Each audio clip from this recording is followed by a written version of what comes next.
क्या करना है? मैं यहाँ पर आया हूँ देश के लिए, अपने देश के लिए, लोकतंत्र में देश की आवाज बनने के लिए। पेपर लीक हुआ, पेपर लीक में 20 बच्चों ने आत्महत्या कर ली बिकॉज ऑफ नीट के पेपर लीक से। उसका अकाउंटेबल कौन है? उसका अकाउंटेबिलिटी को सिद्ध करने के लिए कोई ना कोई अकाउंटेबल होना चाहिए। धर्मेंद्र प्रधान को जो एजुकेशन मिनिस्टर को रिजाइन करना चाहिए, उसकी अकाउंटेबिलिटी के लिए। धर्मेंद्र प्रधान को इस्तीफा नहीं करना चाहिए, पाकिस्तान के शिक्षा मंत्री को इस्तीफा करना चाहिए। ये सब पागल चूती है इधर, यहाँ देखो ये सब पागल जितने दिख रहे हैं, ये अंध भक्तों का, मोदी भक्तों का, सबका कहना सारे फंडेड है, सब पैसे लेके कर रहे हैं, सबके सब स्टूडेंट नहीं है, सारे टुकड़े टुकड़े गैंग के मेंबर है। पाकिस्तानी है ये हिंदुस्तानी कोई नहीं है, जिहादी है, जिहादी पाकिस्तान से आया है, वीजा दे रखा है पाकिस्तान से आने का। यहाँ पे हम स्टूडेंट इतना थक चुके हैं, इतना थक चुके हैं, सरकार से इतना हताश हो चुके हैं कि क्या करें। पाकिस्तानी तो बोलेंगे अपने आप को, क्या बोलेंगे बताओ? अच्छा ये बताओ, सबसे बड़ी मांग आपकी क्या है? सबसे बड़ी मांग यही कि धर्मेंद्र प्रधान को इस्तीफा देना चाहिए। बिल्कुल, और धर्मेंद्र प्रधान के इस्तीफा के साथ सबसे बड़ी नाकामी तो ये है जो कल पुलिस ने करी है, जो लड़कियों पे लाठियां चलाई। अगर वो मर्द थे ना तो वर्दी पहन के मारते, वो पिटने को भी तैयार थे। वो जो नामर्द थे ना, जो बगैर वर्दियों के नामर्द मार रहे थे, लड़कियों के कपड़े फाड़े गए ना, वो करे। विदाउट बैच करना कर लेते। अगर विदाउट बैच आ रहे हो तो विदाउट वर्दी भी आ जाओ, कोई ऐसा वर्दी में मारो, कोई दिक्कत नहीं। अगर विदाउट बैच आ रहे हो तो विदाउट वर्दी आ जाओ। जो अभी तो ये भी सिद्ध नहीं हुआ कि पुलिस वाले थे कि आरएसएस के मेंबर थे भाई साहब, अभी तक। और तो और आज देखो हद हो गई, जब सुप्रीम कोर्ट में जाया गया कि दिल्ली पुलिस ने अत्याचार किया स्टूडेंट्स के ऊपर, तो सीजीआई ने पता है क्या बोला? सूर्यकांत ने बोला कि भाई हमारे पास टाइम नहीं है वीडियो देखने का। अरे भाई साहब, देश की जनता, देश के बच्चे, देश के पिट रहे हैं, तो भाई साहब उनका जब उनके लिए टाइम नहीं, उनके न्याय के लिए टाइम नहीं है, जो लड़कियों को मारा जा रहा है, मेल पुलिस मार रहे हैं, उनके लिए टाइम नहीं, तो फिर किसके लिए टाइम है भाई साहब? नरेंद्र मोदी को लग रहा है कि राजतंत्र है, ये लोकतंत्र है, ये हम लोग को चुन कर नरेंद्र मोदी को भेजा गया। मैं पूछ रहा हूँ भाई, फर्ज है भाई, फर्ज है, फर्ज। बिल्कुल भाई, बिल्कुल। वो अलग ही दिख जाते हैं, वो अलग ही दिख जाते हैं, बहन के लोड़े वो अलग ही दिख जाते हैं। अच्छा मुझे ये बताओ, अगर धर्मेंद्र प्रधान आते हैं, आपकी बात सुनते तो क्या कहोगे उनको? उनको इस्तीफा देना चाहिए। उसके बाद अभी तक तो उनको शर्म खानी चाहिए थी। 20 उनके वजह से 20 बच्चों की आत्महत्या कर ली। उनके पेरेंट्स यहाँ पर कितने दिनों तक बैठे रहे, उनके आंसू नहीं रुक रहे थे, फिर भी भाई शर्म करो यार, थोड़ी तो जिम्मेदारी ले लो। सोनम वांगचुक सर 25 दिन तक अनशन पर है, उनको समझ में नहीं आता है क्या हो रहा देश में। सरकार आपकी बातें क्यों नहीं मान रहे? क्यों नहीं मान रही? उसको लग रहा है कि हम राजतंत्र, हम वहाँ के राजा है। सरकार तानाशाह हो गई है, सरकार तानाशाह हो गई है बिल्कुल। तो वोट देके तो आप ही लोगों ने जिताया उनको। हमने नहीं दिया वोट नहीं दिया, हमने जिताया था कि हमारे लिए अच्छा करेंगे, अच्छा करेंगे, हमें नहीं पता था कि किसी ने वोट देके उसे नहीं जिताया। बहुत सारी ऐसी वीडियोस हैं, बहुत सारे ऐसे लोग हैं जो प्रूव करते हैं वीडियो के साथ कि ईवीएम है कोई है। वो वीडियोस देखी है आपने? वो वीडियो ऊपर तक क्यों नहीं पहुंचती?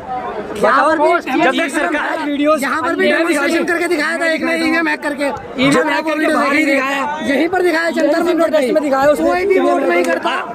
ये पूछ रहा हूँ मैं, जब तक सरकार जवाब नहीं देती तो क्या आपका आंदोलन जारी रहेगा? जारी रहेगा, जारी रहेगा, चाहे 2 साल जारी रहेगा, जारी रहेगा। सरकार को घुटना पे आना पड़ेगा।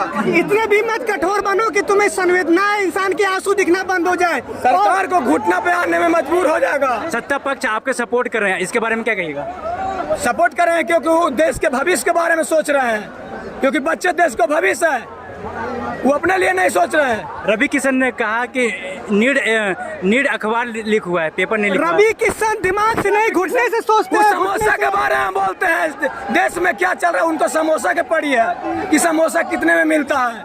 अच्छा ये बताओ, जो कल जो महिलाओं को, लेडीज को इतना सारा मारा गया, अलग अलग तरीके से प्राइवेट पार्ट पे डंडा घुसेड़ा गया, वो गलत है या सही? ये दिल्ली पुलिस की सबसे बड़ी चुतियागिरी है।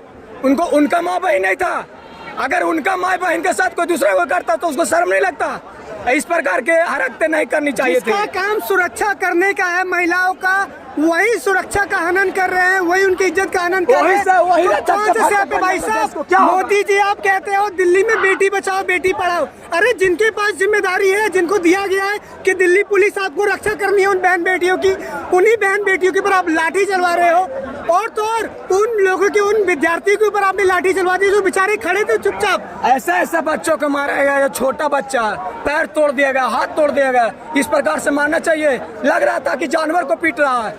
एक भी दिल में दया नहीं था कि किस तरह से मार रहा था। तो उन लोग कह रहे स्टूडेंट नहीं थे उन लोग। स्टूडेंट नहीं थे। भाई साहब कौन है? कौन है वो? दिखाओ चारों तरफ दिखाओ भाई साहब। ये इतने सारे कौन है? सबको उसका पैसे भाई देते है, भाई हैं। है। अरे भाई साहब उसका यहाँ बेटा है, के कौन कूड़ा है? उठा रहे हैं, यहाँ के स्टूडेंट्स कूड़ा उठा रहे हैं, साफ कर रहे हैं, कोई कुछ खाने को ला रहा है। हर तरफ से सेवा का भाव है और सब कुछ सब एक चीज चाहता है, अकाउंटेबिलिटी भाई साहब। लेकिन सरकार इतनी अंधी बहरी हो गई है कि इस तरह एक से चीज नहीं दे पा रही है। ग्रेनाइट बिका गया जिसका डेट स्क्वायर था, ऐसा ग्रेनाइट बिक के आंसू गैस बिका गया जिसका डेट फेल था, 5 साल पुराना था। तो नहीं, जो मीडिया है, देश की मीडिया है, मीडिया एकदम गोदी मोदी मीडिया हो गई है। नहीं वो एकदम सरकार के पक्ष में बात करती है। उसको ये समझ है, सबसे पहले तो हम देखते हैं तो उसका रिपोर्ट मारते हैं सबसे पहले। अगर जब भी उसका चैनल देखिए वो गोदी मीडिया की रिपोर्ट मारिए, धाक से रिपोर्ट मारती है, गलत बात बताता है वो। ये लोग गोदी मीडिया G20 कौन सा है, सब चैनल वाले।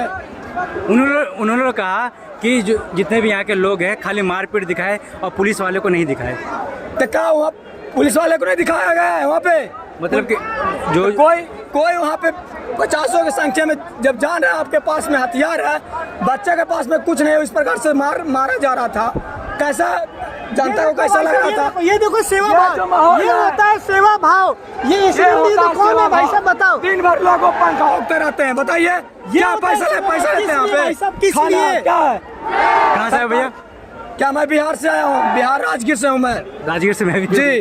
राजगीर से मैं भी हूँ। मैं राजगीर से आया हूँ, सुबह मैं यहाँ पहुँचा हूँ यहाँ। अरे शर्म करो, देखो सेवा भाव एकता कितने ये सारे स्टूडेंट्स है भाई साहब। सिर्फ एक मांग कर रहे हैं, धर्मेंद्र प्रधान जी इस्तीफा दे दो। नहीं समझ रहे धर्मेंद्र प्रधान जी क्या चाहिए अगला पीएम? अगला पीएम शादीशुदा चुने ताकि वो अपना दर्द बांट सके। मन की बात अपनी पत्नी से करे और काम की बात जनता से कर सके। बिल्कुल सही बात है। इसलिए अगला प्रधानमंत्री शादीशुदा होना चाहिए। चलो, बहुत अच्छा लगा इन लोग से बात करके।